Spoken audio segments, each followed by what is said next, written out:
First of all, you might have noticed that a lot of the talk about gender-based violence is focused a lot on violence against women and violence against women and girls.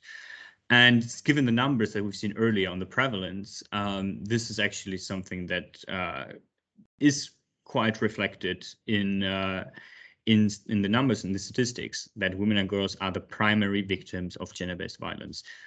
We're going to put some caveats on that later, but for now, it's important to see that gender-based violence doesn't happen in a vacuum. It happens in a societal context where you have a very complex mix of gender roles and expectations, male entitlements, and sexual objectification, which vary from society to society. But you have many patriarchal structures that are prevalent in almost every society worldwide that facilitate an environment where women are the ones most vulnerable against gender-based violence.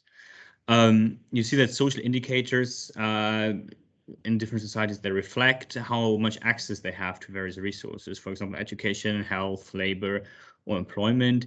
And the stricter the restrictions, or the more restrictions they face on these social indicators, the higher their risk of gender-based violence might be.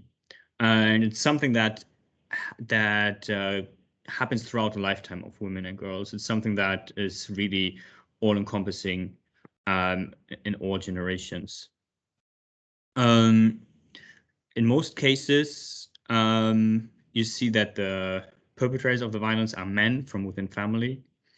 Like I said, we're going to look a bit more on the perpetrator side in a minute.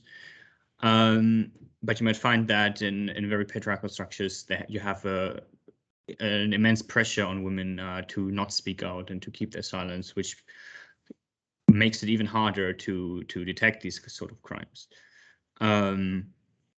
Part of the reasons for that is that, especially when you talk about domestic violence against women, it is often regarded as something of a private matter and not something of public concern.